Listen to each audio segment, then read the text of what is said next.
Ahoy there, me hearties! This be Captain Silverhook, and you're listening to the Two Old Pirates podcast. Set sail for an open sea of stories, tales, and some really crazy stuff.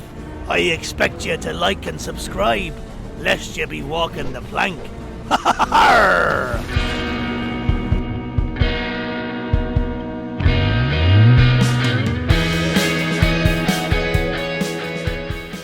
Hello and welcome to the Two Old Pirates, episode 133, and even more important, season 7 premiere. Yes, this is starting season 7 of the Two Old Pirates. I can't believe 6 years have already gone by, but 6 years ago today, on the 28th, we did our first podcast right at the high school that I teach at, after school, and it was pretty amazing, and nobody knew that it'd blow up to be, what it is. This is going to be kind of a cool episode. We're going to cover a little bit of what's happened over the last 6 years, some of the episodes that we've done in case you've never really gone back and looked at our older episodes, and we're also going to do a new missing persons case from a local man. So I want to start off first off by saying thank you to so many people. There's been so many people that have been along for the ride. It's a really cool thing, starting this podcast. Started before COVID hit. In these 6 years, I saw all 3 of my boys graduate.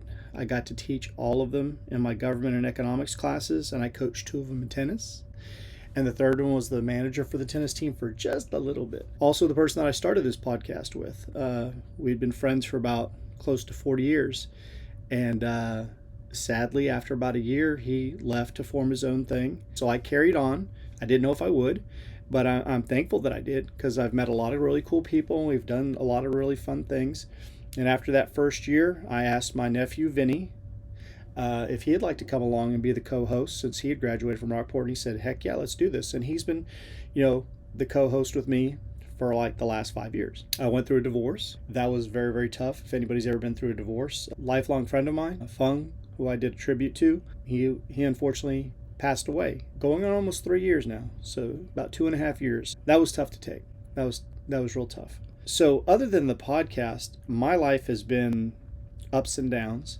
I'm almost into year 30 of teaching. I'm still coaching tennis, kind of still Celtic guy. Things have changed in my life for the good and for the bad, but that's life, and you just keep floating along. All right, so I want to go over a couple of the things, or not a couple, but a lot of different things that we went over. If you look at from episode 1 all the way up to episode 132, these are some of the things that we've covered. So if you are a subscriber and you've never gone backwards to look at some of our old episodes, or if you're a new subscriber and you want to go back, I can give you some interesting things that you can just scroll through and see if there's any of the ones that you're interested in. Like we did top 10 serial killers, why you should vote, the saddest songs ever, the worst movies ever, the top singers of all time, films with the deadliest characters, movies that are the most unrealistic, why I hate Grey's Anatomy, why I hate Gwen Stefani. We did contests, quizzes, the greatest bands for each state.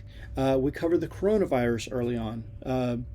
We did bands that had lead singers change. We did a whole bunch of what I call Eric's true stories. These are things that happened in my life. I almost killed a friend. Carlos and the Bat. Did we kill the librarian?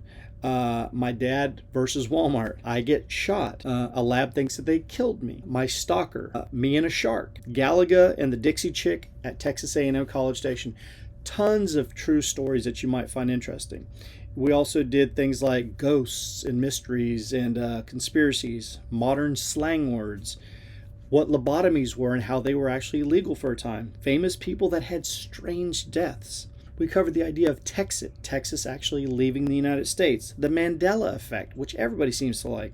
We did true crime. We did the Ingleside killer mare. We did missing persons out of Aransas and Seadrift and Rockport and Ingleside and Refugio. We did what I call the kids in the house. That was when I was young and we had a camcorder and we filmed a whole bunch of different funny skits, true Rockport stories. So if any of those topics interested you, please just scroll back into our long history of the previous 132 videos and find them.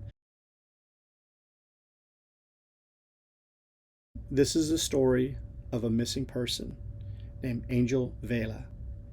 Now, Angel was from the Aransas Pass area, and Angel liked to fish, like most young guys do.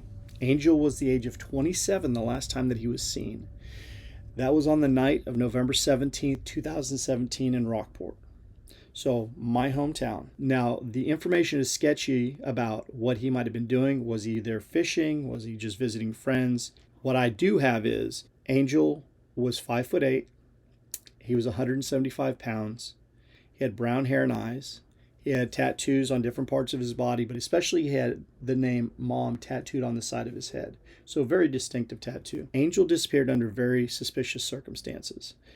Members of the Rockport community that have come forward have said they allege that Angel is a victim of an assault. Now, I've looked through at least 6 different websites dealing with missing persons, and they all are repetitive of the same facts that I'm about to give to you. Either the police have not really had a good lead on it, or nobody's talking. But Angel went missing almost exactly 8 years ago. Angel's car was found about 3 weeks later in a parking lot in Rockport, which kind of makes you wonder, did they really do a good enough search the first time when he went missing? Did somebody have the car and bring it and park it somewhere 3 weeks later? None of us are investigators. None of us are police officers or detectives. But there is a thing called common sense. And Rockport's not that large of an area that you would not have seen a car parked in a parking lot that was from a missing person for 3 weeks. That's a long time to go. But after 3 weeks, they said they did find the car. They found nothing about Angel with the car, though. And that's basically it. Angel Vela was last seen in Rockport. If you guys know anything about this missing person, I please highly recommend you to call the phone number that's on the poster that I've listed here on the video. Call the Rockport Police Department 729-1111 or 729-2222 and give them any information that you know. The family, I'm sure, has missed Angel every day for the last almost 8 years, and we need to have some type of information to bring to the family. We've done numerous missing people reports on here. We did Melissa from Ingleside. We did the Jane Doe that was found in Refugio, who is more than likely almost 100% Linda Lee Brana.